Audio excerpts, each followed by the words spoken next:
दोस्तों, पुष्पक एक्सप्रेस जो कि उत्तर प्रदेश के लखनऊ से मुंबई के लिए जो है चलती है।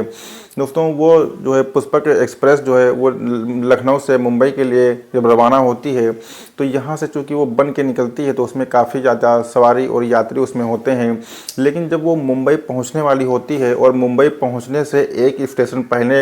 यानी कि जो इगतपुरी जो है रेलवे स्टेशन होता है, उस स्टेशन पर जब वो ट्रेन रुकती है और रुकने के बाद उसमें से जो भी यात्री होते हैं, कुछ यात्री तो उतर करके अपने अपने घर चले जाते हैं क्योंकि जिनको वहाँ पर उतरना होता है। लेकिन कुछ यात्री ऐसे होते हैं जब ट्रेन वहाँ पर रुकती है तो रुकने के बाद वो उतर करके कुछ सामान खरीदने लगते हैं खाने पीने का, जैसे कि चाय पकौड़ी बिस्कुट वगैरह जो भी अपनी ज़रूरत की चीज़ें होती हैं खाने पीने की, वो वहाँ पर वो खरीदने लगते हैं और ख़रीद करके फिर से वो अपनी बोगी में वापस जा करके बैठ जाते हैं। लेकिन इस टाइम जो है उस बोगी में तकरीबन 18 से 20 यात्री ही उस बोगी में मौजूद थे, क्योंकि बाकी के जो यात्री होते हैं वो जो है सब उतर जाते हैं। क्योंकि ट्रेन जब लखनऊ से बनती है तो उसमें काफ़ी ज़्यादा यात्री होते हैं और धीरे धीरे जब ट्रेन अपने स्थान पर पहुंचने वाली होती है, जो लास्ट पड़ाव होता है उसका, वहां तक पहुंचते पहुंचते उसमें यात्रियों की संख्या जो है काफ़ी घट जाती है, क्योंकि वही गिने चुने लोग बचते हैं जिनको वहां पर पहुंचना होता है, लास्ट में उतरना होता है। तो इस तरीके से 18 से 20 ही यात्री उसमें जो है मौजूद थे और उसके बाद जो है उसमें जो वो यात्री बैठ जाते हैं अपना सामान ले करके, और उसी दौरान जो है उसी बोगी में जो है 8 लुटेरे ऐसे होते हैं जो वो भी उसी बोगी में जा करके बैठ जाते हैं। लेकिन किसी को इस बात की जो है कानों कान खबर बिल्कुल भी नहीं हो पाती है और वो जो ट्रेन होती है पुष्पक एक्सप्रेस, वो जो है इगतपुरी के रेलवे स्टेशन से रवाना होने लगती है। धीरे धीरे जैसे ही उसकी रफ्तार बढ़ रही होती है, क्योंकि इगतपुरी रेलवे स्टेशन से मुंबई के लिए जहाँ के लिए ट्रेन जा रही थी, उन दोनों के जो बीच की दूरी का जो फासला था वो तकरीबन 120 किलोमीटर के आसपास का था। और चूंकि ट्रेन अब कहीं पर बीच में रुकनी भी नहीं थी, तो ट्रेन जैसे ही धीरे धीरे अपनी रफ्तार को बढ़ाती है, उसकी ट्रेन जो है अपनी हाई स्पीड में जो है अपने लेवल पर आ जाती है और आने के बाद उसी रफ्तार से जो है लगातार चलती रहती है जब तक उसको अपने स्थान पर नहीं रुकना होता है, क्योंकि बीच में कोई स्टेशन नहीं होता है। इस तरीके से दोस्तों, जब वो ट्रेन अपनी रफ्तार पकड़ती है तो रफ्तार पकड़ने के बाद जो वो लुटेरे उसमें 8 जो बैठ गए थे, वो लुटेरे अपनी अपनी जो है बैग से जो सामान होता है, यानी कि लूटने पाटने का जो सामान होता है, जैसे कि ये जो बंदूक वगैरह, रिवाल्वर वगैरह और जो लोहे की राड वगैरह होती हैं मारने पीटने का सामान, वो सारे जो है चीज़ें जो है वो लोग निकाल लेते हैं और जो भी उसमें यात्री होते हैं उनके कान के ऊपर फटा करके बिठा देते हैं। इस इतनी ही देर में जितने भी यात्री होते हैं वो सारे यात्री काफ़ी ज़्यादा डर जाते हैं, परेशान हो जाते हैं और ट्रेन में एक जो है भयावह मंजर जो है सामने आता है। लोग जो है अफरा तफरी मच जाती है, लोग इधर उधर भागने लगते हैं, कोई इधर भागता है कोई उधर भागता है, कुछ लोग उसमें चिल्लाते हैं, लेकिन उनका चिल्लाना जो है बिल्कुल भी काम नहीं आता है, क्योंकि सभी के कान पर जो है बंदूक तान दी जाती है। उसके बाद धीरे धीरे जो है अब सभी से जो एक एक करके जो है बारी बारी से सभी से लूटपाट जारी हो जाती है। और उसमें जो भी लोग थे वो सब खाने कमाने वाले ही लोग बचे हुए थे जो कि मुंबई कमाने के लिए जा रहे थे। तो उनके पास जो भी गहने होते हैं, क्योंकि उसमें बुजुर्ग होते हैं, बच्चे होते हैं, महिलाएं भी होती हैं और ये नौजुवक भी होते हैं, तो उनके पास से जो भी नकदी और जो भी जो है जेवरात, जो भी चीज़ें होती हैं, मोबाइल पर्स वगैरह, वो सारी चीज़ें जो है वो उनसे छीन लेते हैं और छीनने के बाद जो है वो उसी में जो है उनकी जो है कनपटी पर बंदूक लगा करके बैठ जाते हैं और इंतज़ार करने लगते हैं अगले रेलवे स्टेशन आने का, ताकि वो जो है जैसे ही ट्रेन धीरे होगी और वो उतर करके वो वहाँ से जो है फरार हो जाएंगे। अब वो जितने भी बदमाश थे, लुटेरे थे, वो सारे लुटेरे जो है एक एक कर जो है उन गेट पर, ट्रेन जो बोगी होती है उसी गेट पर जो है खड़े हो जाते हैं और इंतज़ार करने लगते हैं ट्रेन के रुकने का कि कब ये हल्की स्लो हो और उसके बाद हम इसमें से कूद जाएं दोस्तों। लेकिन वो ट्रेन जो है अपनी रफ्तार जो है कम ही नहीं करती है, लेकिन अचानक से जो है जो उसमें खड़े होते हैं लुटेरे, उसमें से एक लुटेरे की नज़र जो है एक महिला पर पड़ती है जिसकी जो है अभी नई नई शादी हुई थी और उसकी उम्र लगभग 20 साल के आसपास होती है। और वो लोग जो है शादी करने के बाद जो है कुछ ही दिन के बाद वो जो है मुंबई में रहने कमाने खाने के लिए जा रहे थे, एक नई ज़िंदगी की शुरुआत जो है करने के लिए वो वहाँ पर जा रहे थे। लेकिन उनको ये नहीं पता था कि इतना बड़ा हादसा उनके साथ इस ट्रेन में हो जाएगा।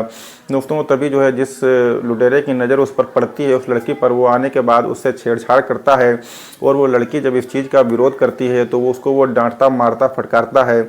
इस चीज़ को जो है देखते हुए जो उसका पति होता है, वो जो है उस चीज़ का बहुत ही तगड़ा विरोध करता है। लेकिन जब वो उसका विरोध करता है तो और भी जो लुटेरे होते हैं वो सभी आकर के उसके पति को काफ़ी ज़्यादा मारते हैं, पीटते हैं, लोहे की रॉड से उसके ऊपर वार कर देते हैं। इतने में ही वो ज़मीन पर जो है गिर जाता है, फर्श पर गिर जाता है ट्रेन की बोगी में, और वो बेहोश हो जाता है। और उसके बाद जितने भी जो है लुटेरे थे, यानी कि 8, वो बारी बारी से एक एक करके जो है उसके साथ वो रेप करते हैं, बलात्कार करते हैं।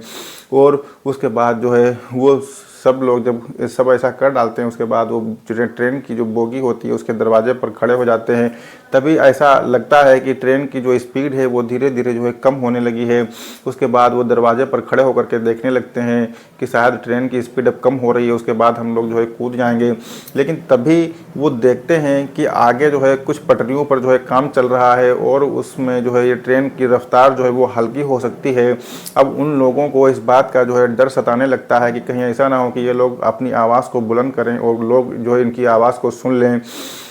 और या ऐसा ना हो कहीं ये लोग चेन पुलिंग कर दें। तो उसके बाद जो है उन लोगों को बहुत डांटा जो है मारा जाता है कि, और उनसे कहा जाता है कि तुम लोगों को बिल्कुल भी नहीं बोलना है, और अगर अपनी जान बचानी है तो चुप्पे जो है खामोश तरीके से जो है इसी में जो है बैठे रहो। और उनके ऊपर जो है कनपटी के ऊपर जो है बंदूक तानने वो सभी लोग जो है खड़े हुए थे, 8 के 8 लोग। इस तरीके से जो है ट्रेन धीरे धीरे जो है आगे बढ़ती है। जब उसकी स्पीड धीरे होती है तो वो आगे जा कर के एक छोटे से हाल्ट पर जो है रुक जाती है, और रुकने के बाद जो है वहाँ पर जो एक जीआरपीएफ था, जीआरपीएफ का जो जवान था, वो उसी बोगी में जो है सवार हो जाता है और जा कर के अपनी सीट पर बैठ जाता है। अब दोस्तों वो जो लुटेरे थे वो उसको देख करके, उस जीआरपीएफ के जवान को देख करके काफ़ी ज़्यादा डर जाते हैं कि कोई अनहोनी ना हो जाए।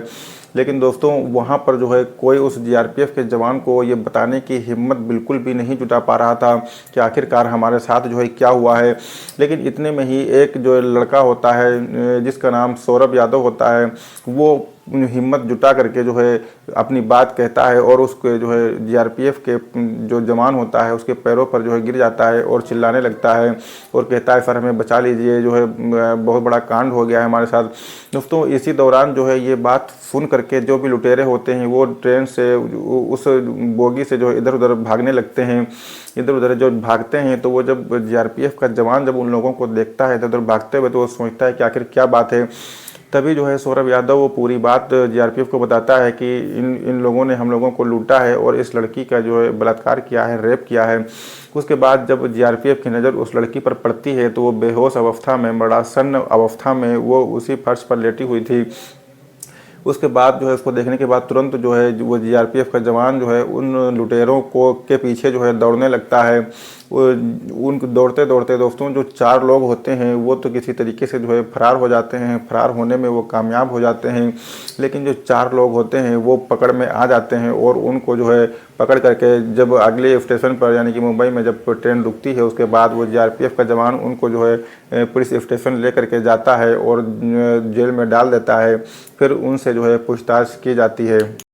उन चारों से जब पूछताछ होती है कि आखिरकार वो 4 लोग कौन थे जो भाग गए हैं, उनके बारे में जो है पूरा नाम पता जानकारी सब इकट्ठा की जाती है और उनकी धरपकड़ जो है चालू कर दी जाती है। उधर जब पुलिस को इस बात की खबर लगती है कि एक लड़की के साथ बलात्कार हुआ है और ऐसा ऐसा कांड हुआ है तो पुलिस तुरंत जो है मौके पर पहुँचती है और ट्रेन की बोगी में जाती है। और जाने के बाद वो जो फर्श पर लेटी हुई थी वो लड़की जिसके साथ बलात्कार हुआ था उसको तुरंत जो है एम्बुलेंस से एक हॉस्पिटल में पहुँचाया जाता है और जो उसका वो जो पति होता है उसको भी उसी हॉस्पिटल में एडमिट कराया जाता है। और उसके बाद मेडिकल जांच के बाद जो है उन दोनों का जो है इलाज होता है। और भी बाकी भी जो यात्री थे जिनको जो है हल्की फुल्की चोटें आई थी उनका इलाज जो है एक दूसरे अस्पताल में जो है करवाया जा रहा था दोस्तों। और साथ में जो और भी जो लोग थे सभी को जो है इलाज के लिए जो है भेज दिया जाता है। ऐसा बताया जाता है कि लगभग 66,000 रुपये केस जो है जो लूटा गया था वो उन लोगों के पास से बरामद होता है। और जो भी जेवरात, गहने, चीज़ें और मोबाइल पर्स वगैरह जो भी छीनी गई थी वो उन लोगों से जो है बरामद कर ली जाती है और बरामद करने के बाद पुलिस जो है उन लोगों को वापस लौटा देती है जिन लोगों का वो सामान और पैसे थे। दोस्तों अब आप खुद सोच सकते हैं कि वो 20 साल की महिला जिसकी जो है नई नई शादी हुई थी, बहुत सारे सपने थे उसके अपने आदमी के साथ, जो है मुंबई जा कर के एक गांव से एक काफ़ी बड़े जो है शहर में जा कर के रहने बसने और एक साथ खाने पीने टहलने की कितनी ख्वाहिशें थी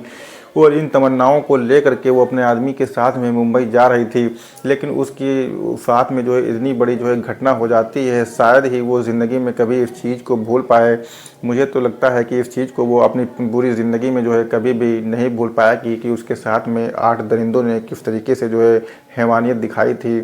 और किस तरीके से जो है उसके साथ जो है बलात्कार किया था।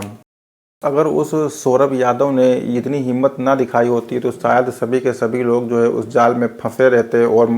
चोट तो लगी ही थी, सभी लोगों के मार भी खाए थे, रेप भी हुआ था और उन लोगों के खिलाफ कोई एक्शन भी नहीं हो पाता। उस सौरभ यादव की हिम्मत की वजह से जो है उसने हिम्मत दिखाई और उसके बाद जो है इतना बड़ा कदम उठाया जा सका और आज वो सभी के सभी लोग जो है जेल की सलाखों के पीछे हैं। उनके ऊपर जितने भी मुकदमे लगाए जा सकते थे, जिन धाराओं में मुकदमा दर्ज किया जा सकता था, दर्ज करके जो है उनको जेल की सलाखों के पीछे जो है डाल दिया जाता है। दोस्तों ये थी आज की हमारी कहानी और ये कहानी जो है आपको कैसी लगी, क्योंकि ये एक रियल घटना है और इसके बारे में आप जो है कमेंट बॉक्स में ज़रूर अपनी राय रखिएगा। दोस्तों मिलते हैं एक नई दिन एक नई कहानी के साथ, तब तक के लिए शब बखैर।